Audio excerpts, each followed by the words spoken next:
Everyone, so we are here with Dr. Amit Gupta sir, one of the best faculty of the obstetrics and gynecology, and we will ask some questions regarding the FMG for the June aspirants and for the new upcoming students. So, sir, firstly, thank you so much, sir, for this sessions. And I wanted to ask, what is your oral analysis for the FMG January 2024 exam? First of all, heartiest congratulations to you for passing the exam. Thank you so much. And thank you for giving me this opportunity Thank to you. chit chat with you regarding the FMG exam. The last FMG exam, I would say it was almost similar to other previous exam. There was not much of the difference. The one difference was, for last couple of years we had been seeing that one paper is a very easy one and the other one is tough. So NB usually balance it out between paper 1 and paper 2. But this was the time when both paper 1 and paper 2, they were moderate kind of question paper. For all analysis, what you can say, because we are meeting here at MIST almost 100 students or 100 plus students daily who are coming to NB to collect certificate, and we are just doing a friendly discussion with them. And the overall analysis with the students say that both paper 1 and paper 2 were moderate kind of paper. Both the papers had simple questions as well as conceptual questions. Even the paper 1 also had fair number of numericals also in PSM. There were some clinical questions also. Yes, Although few subjects were very simple like anatomy and all, there were straightforward and direct questions. Regarding paper 2 was also not tough. Many students said that they found paper 2 easier than paper 1. Again, it was a mixed reaction. For some students, paper 1 was easier. Paper 2, as always, it is a conceptual question paper. And one more thing, you are saying how was the experience of last question paper. Many students, they are asking this question for their juniors or for their friends who unfortunately could not clear the exam this time. Sir, we have heard that June FMG is a tough exam. Yeah, that I wanted to ask. क्योंकि बच्चों का एक conception होता है कि June FMG वाला hard है, and most of the students are the repeater students, like in this June FMG, because fresher students they give exams in the December only most of the times, but most of the students are the repeater students, so they have the doubts कि ये वाला exam जो होता है that will be the tough exams, and so ये conception करके वो exam के अंदर जाते हैं, and then बेटा दो बातें हैं. जून जो एग्जाम होता है समर मंथ होता है, पर्टिकुलरली नॉर्थ इंडिया में एक्सट्रीम्स ऑफ वेदर है, तो जून में बहुत ज्यादा गर्मी पड़ती है. Second paper is a clinical question paper. पहला पेपर देने के बाद जब बच्चे बाहर आते हैं ऑलरेडी थोड़ा सा एग्जॉस्ट हो जाते हैं, टायर्ड हो जाते हैं. फिर जिस भी किसी ट्रांसपोर्ट में बैठे हुए हैं वो बीच का टाइम स्पान यूज करते हैं, चाहे वो अपना कोई स्टफ रिवाइज कर रहे हैं, कोई वीडियो सुन रहे हैं, और उसके बाद वो पेपर 2 के लिए एग्जाम में जाएंगे तो ऑलरेडी वो थक चुके होते हैं, वो एग्जॉस्ट हो चुके होते हैं. तो एक तो वो एलिमेंट थोड़ा सा रहता है. ऐसा बिल्कुल भी नहीं है कि जून FMG टफ होता है, मेरे को कभी ऐसा नहीं लगा. बहुत सारे दिसंबर FMG टफ देखे हैं, तो ऐसा कुछ भी नहीं. और एक सर रिजल्ट का भी जैसे इम्पोर्टेंस होता है कि जो जून वाला एग्जाम होता है तो उसका रिजल्ट डाउन आता है, और दिसंबर वाला एग्जाम जो होता है वो उसका जैसे इस बार भी हुआ और हमेशा होता है. देखिए मोस्टली क्या होता है, ग्रेजुएशन जून में होते हैं, तो जून में जो स्टूडेंट्स आते हैं, मतलब जो उसके बाद वो जो दिसंबर में अपीयर करते हैं, पता नहीं क्यों ऐसा लगता है, पिछले ये मान लो 15-16 साल का एक्सपीरियंस ये बोलता है कि जो फर्स्ट अटेम्प्ट में बंदा दे रहा होता है ना, उसको एक तो याद ज्यादा होता है, उसने तभी अपनी यूनिवर्सिटी से भी आया होता है, क्रॉक एग्जाम्स वगैरह दिए होते हैं, तो प्रिपेयर्ड ज्यादा होता है. तो फर्स्ट अटेम्प्ट वाले तो बिल्कुल वो फर्स्ट में वो एकदम निकल जाते हैं, मतलब ऐसे निकलते हैं कि जैसे मशरूमिंग हो गई हो, कोई सुनामी होके आई हो. तो एक पढ़ने का मोमेंटम बना होता है. एक बार क्या होता है, अगर एग्जाम पास नहीं हुआ, हम फेल वर्ड देख लेते हैं ना बेटा, तो वो फेल वर्ड जिसे कहते हैं ना कि थप्पड़ लगा था एक बार और खाया 1000, तो वो फेल वर्ड ना हमें रोज याद आता है कि यार मैंने अपना रिजल्ट देखा था, ये फेल वर्ड. तो जो पढ़ने की एनर्जी है, जो पढ़ने का मोमेंटम है अगले 4-5 महीने में, वो उत्साह, वो एंथुसियाज्म थोड़ा सा कम हो जाता है. बात समझ रहे हो आप? इसलिए फिर वो रिजल्ट कहीं ना कहीं मतलब बच्चे जो है वो थोड़ा सा एंजाइटी और ओवर थिंकिंग के अंदर काफी ज्यादा हो जाता है, उसको ले जाते हैं. तो वो एलिमेंट है, अदरवाइज कुछ ऐसा हार्ड एंड फास्ट है. तो सर उन स्टूडेंट्स को जो जैसे फॉर एग्जांपल फर्स्ट अटेम्प्ट भी नहीं हुआ, और काफी कुछ ऐसे स्टूडेंट्स होते हैं जिनके काफी अटेम्प्ट्स हो जाते हैं, बट और पढ़ने में बिल्कुल उन्होंने पूरा हार्ड वर्क किया होता है, और काफी अपनी पूरी मेहनत करी होती है, but still they got stuck in the 148 149। तो उन स्टूडेंट्स के लिए जो 148 और 149 पे स्टक हो जाते हैं, उनकी स्थिति बहुत ज्यादा खराब इसलिए होती है क्योंकि वो इस चीज को पहले तो डाइजेस्ट नहीं कर पाते कि यार मैं फेल हो गया, मेरे से 2 ही नंबर कम है। एक्चुअली सब कुछ यहाँ पे है माइंड सेट पे। 5 घंटे का वनडे मैच है और उस 5 घंटे के वनडे मैच में आपको 19 सब्जेक्ट की अपनी वर्थ प्रूव करनी है, और आपको ये नहीं पता कि कब एनाटॉमी का बॉलर आएगा, कब माइक्रोबायोलॉजी का बॉलर आएगा, कोई सीक्वेंस नहीं है। उसके बाद साइकेट्री का क्वेश्चन मिलेगा। प्रॉब्लम सिर्फ यही है कि अगर आप किसी क्वेश्चन पे स्टक होते हो कंप्यूटर स्क्रीन पे, एग्जाम हॉल में आप केवल एक ही चीज चाहते हो कि मुझे इसका आंसर याद आ जाए, और आंसर का एक्टिव रिकॉल केवल तब आता है जब आपने वो टॉपिक क्लास में पूरी कंसंट्रेशन के साथ सुना होता है, रूल नंबर 1, और रात को सोने से पहले उसको याद किया होता है। बच्चे कई बार इस चीज की इंपॉर्टेंस समझ नहीं पाते कि क्लास को सुनने की इंपॉर्टेंस क्या है और सोने से पहले उसको रिवाइज करने की इंपॉर्टेंस क्या है। देखो, it is retained for a longer time. जैसे फिजियोलॉजी हमारी पूरी रिसेप्टर्स है, फार्माकोलॉजी क्या है, कोई ड्रग इस रिसेप्टर को स्टिमुलेट करती है, कोई ब्लॉक करती है। हमको बिल्कुल उसी तरह से इसको इम्प्रिंट बना लेना है दिमाग के अंदर। दूसरी सबसे बड़ी गलती हम करते हैं, हम एग्जामिनेशन हॉल में एंटर होना चाहते हैं व्हील चेयर पे, व्हील चेयर पे 19 सब्जेक्ट के नोट्स की, क्योंकि हम रिवाइज जब करते हैं अपने घर पे तो रिवाइज वर्कबुक हमेशा खोल के करते हैं। क्लास में मैं हमेशा बोलता हूं, जब वर्कबुक ओपन करके रिवीजन कंप्लीट हो जाए नोट्स का, उसके बाद वर्कबुक को बंद कर, उसके बाद देखो अब मुझे कितना याद है, फिर अटकते हो, फिर पेज को ओपन करो, तो वो लंबे टाइम तक आपको रिटेन रहेगा। हमें एग्जामिनेशन हॉल में जाना चाहिए बुलेट प्रूफ जैकेट पहन के, और वो बुलेट प्रूफ जैकेट क्या है, हमें नोट्स लिखने चाहिए दिमाग के अंदर। जब हम वर्कबुक में लिख रहे हैं साथ ही साथ दिमाग में रखें। जब एग्जाम हॉल में अंदर जाते हैं, हर बंदा कहेगा भाई ज्वेलरी बाहर रख दो, मोबाइल बाहर रख दो, ये सारे आर्टिकल्स अलाउड नहीं है, वर्कबुक बाहर रख दो, नोट्स बाहर रख दो। कोई ये नहीं कहता कि दिमाग बाहर, दिमाग अंदर अलाउड है। किसी क्वेश्चन पे हम अटकेंगे अगर अंदर, किससे पूछेंगे बेटा? दिमाग से। हमने अपने दिमाग को सोचने की आदत नहीं डाली होती, इसीलिए हर क्लास पे बोलता हूं बेटा, साथ में अपने दिमाग को सोचने की आदत डाल दो। Develop this habit, train your brain to think. क्योंकि यार दिमाग को जिसने सोचने की आदत डाल दी, जिम में वर्कआउट करते हैं, फिजिकल वर्कआउट करते हैं, दिमाग को क्यों नहीं वर्कआउट कराना? जिसने दिमाग को सोचना सिखा दिया, उसका दिमाग उड़ उड़ के उस दिन उसका आंसर नोट्स में कहां लिखा था, राइट साइड में लिखा था पेज के, या लेफ्ट में लिखा था, किस कलर से हाईलाइट किया, वहां से उसको उठा के ले आएगा। तो सबसे बड़ी इंपॉर्टेंस केवल इसी बात की है, शिद्दत से पढ़ो, शिद्दत से क्लास सुनो, शिद्दत से रिवीजन करो, जिससे कि उसका एक्टिव रिकॉल उस दिन आ जाए। सारे स्टूडेंट्स को जो रिपीट कर रहे हैं, जो दोबारा पढ़ रहे हैं, जिनका अनफॉर्चुनेटली नहीं हो पाया, मैं सिर्फ एक ही बात बोलूंगा, अगर उन्होंने कोचिंग की है तो, कोचिंग नहीं की है, सेल्फ स्टडी कर रहे हैं तो, the message is same for everyone. Coaching की है तो क्लास को शिद्दत से सुनना है, और अगर कोचिंग ज्वाइन, कोई भी प्लेटफॉर्म ज्वाइन नहीं किया है, सेल्फ स्टडी कर रहे हैं, तो अपना एक शेड्यूल जरूर बनाओ। क्योंकि क्लासेस के साथ क्या होता है, एक मोमेंटम मिल जाता है कि यार कल इस चीज की क्लास है, तो मेरा ऑटो मोड में मैं चलता रहता हूँ, यार कल मेरा सर्जरी चलेगा, या ऑप्स का ही नहीं चलेगा, या कोई भी सब्जेक्ट चलेगा। लेकिन अगर नहीं है शेड्यूल बना हुआ, तो अपना एक शेड्यूल बनाओ, टारगेट बनाओ कि अगले 2 दिन में मेरा ये सब्जेक्ट खत्म। और सबसे बड़ी दूसरी बहुत इंपॉर्टेंट बात है कि सब्जेक्ट पढ़ लो। दिक्कत क्या होती है कि जैसे सब्जेक्ट पढ़ा, शेड्यूल बनाया, इवन जिन्होंने कोचिंग ज्वाइन भी किया है, उनका वीकली टॉपिक वाइज टेस्ट होता है, टॉपिक वाइज टेस्ट दिया तो उस वीक का हमने पढ़ा और उसका टेस्ट दे दिया, लेकिन जो टॉपिक वाइज टेस्ट 2 महीने पहले दिया था वो तो भूल गए हो। इसीलिए पूरे दिन की क्लास रिवाइज होनी चाहिए 2 घंटे में, और बचे हुए 2 घंटे में जो पिछले महीने पढ़ा था, जिसका टॉपिक वाइज टेस्ट ऑलरेडी हम लास्ट मंथ दे चुके हैं, उसको रिवाइज करें।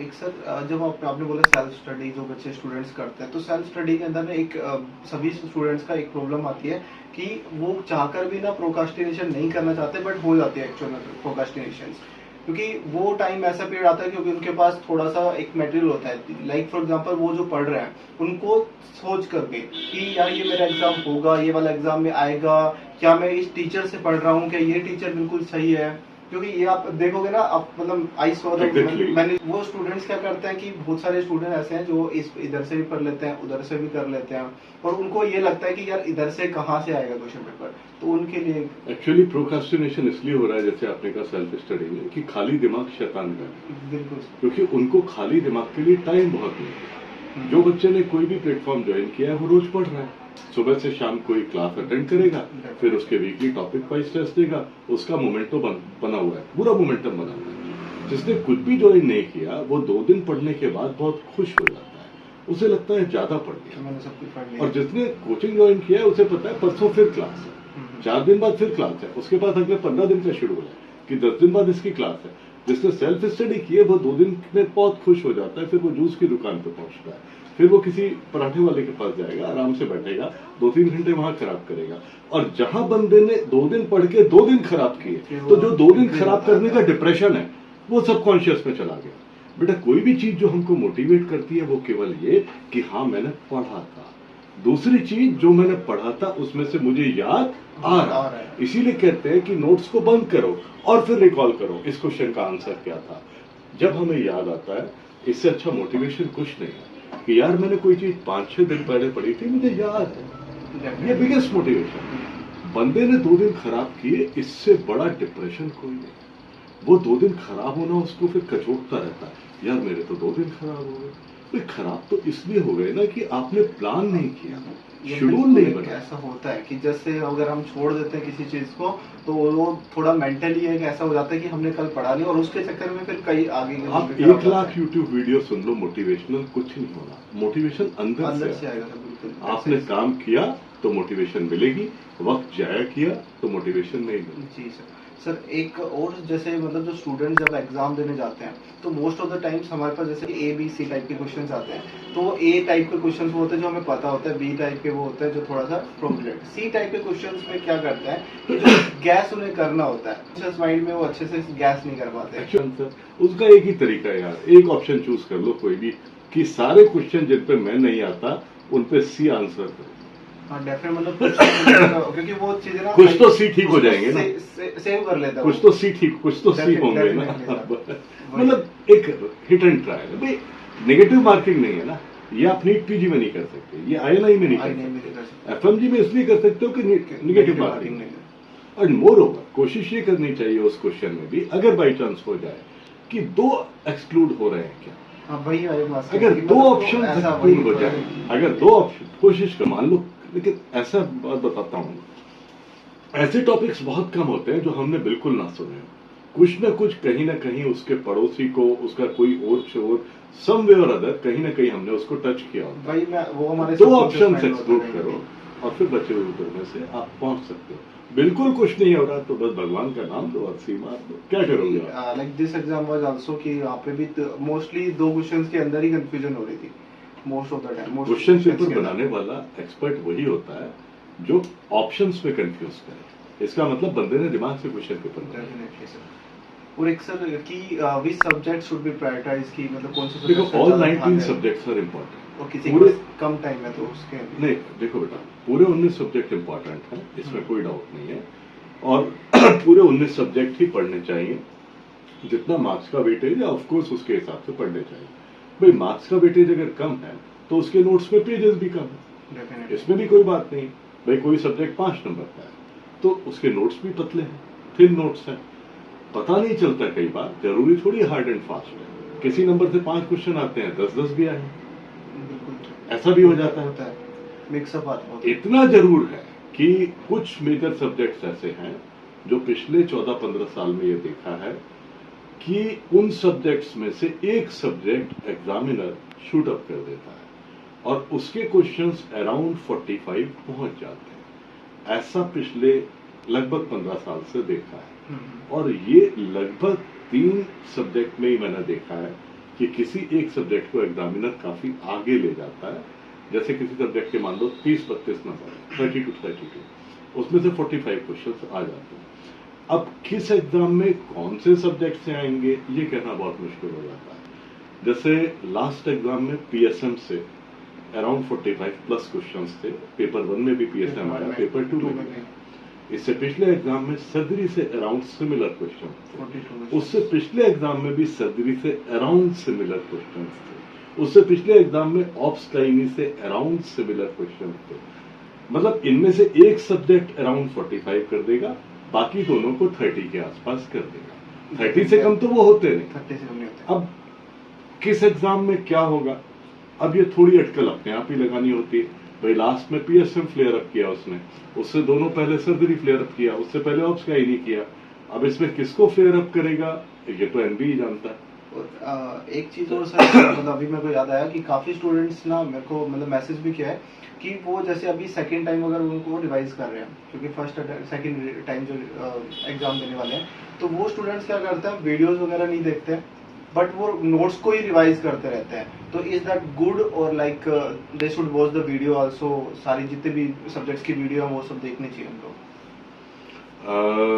ये बड़ा डाइसी क्वेश्चन है। देखो ये इंडिविजुअल प्रेफरेंस है, सबकी अपनी अपनी प्रेफरेंस है। मैं तो ये कहूंगा कि एक बार पूरे सब्जेक्ट्स देखिए, क्योंकि most of the like there was a student who met me, एक बार पूरे सब्जेक्ट, और उसने लाइक फोर्थ अटेम्प्ट है उसका भी, और थर्ड अटेम्प्ट से वो डायरेक्टली वही क्वेश्चंस उसको बिना वीडियोस के कर रहा था। तो मेरे को जहाँ तक लगा कि दैट इज द थिंग्स कि वो वीडियोस नहीं देख रहा है, उस वजह से वो कुछ आप ये प्रॉब्लम समझो, है।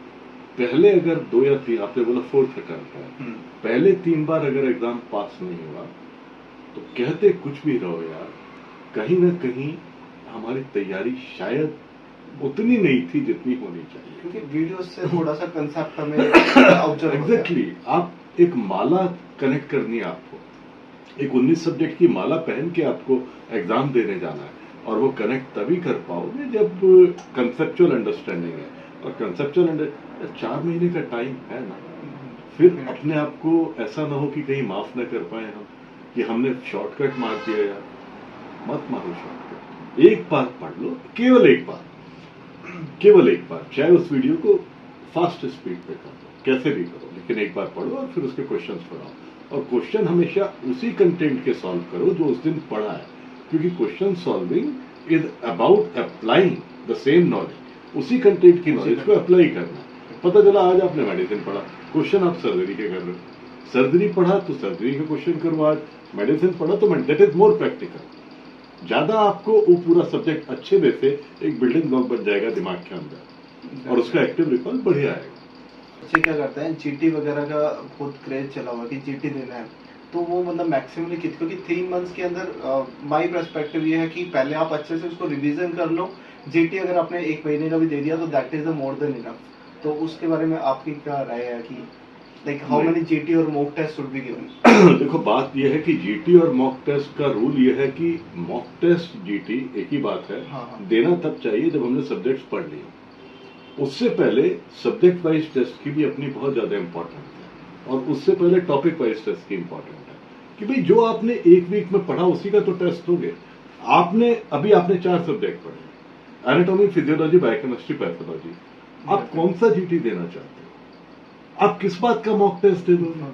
आपको मेडिसिन का ये नहीं आता, आप समझ रहे हो, एक फैशन है, एक भीड़ चाल थोड़ी बनानी है, वो फिर पूरा डिमोटिवेट कर देता है। एक भीड़, पहले पढ़ तो लो यार, कंटेंट को ही तो अप्लाई करोगे क्वेश्चन, फिर डिमोटिवेट हो जाओगे। 300 में से आपके मार्क्स आएंगे 50, फिर लगेगा यार कि मेरी तैयारी नहीं है, मेरा तो जीटी नहीं बन रहा। अल्टीमेटली पूरा का पूरा एब्जॉर्ब होना चाहिए जो भी 19 सब्जेक्ट्स में लिखा हुआ है, until the last time, until the last. और पढ़ने का फायदा तभी है जब ये पढ़ाई उस दिन काम आए, अदरवाइज आप 9 से 7 पढ़ते रहो, किसी काम का है? वो कोई आउटपुट ही ना दे अगर उस 5 घंटे के वनडे मैच में, तो किस काम का? वहां छक्के मारने जाके, वहां छक्के आप तभी मारोगे जब कॉन्फिडेंस होगा, हाथों में दम होगा। और हाथों में दम कहां से आएगा? जब 19 सब्जेक्ट कहां छपे होंगे? दिमाग में।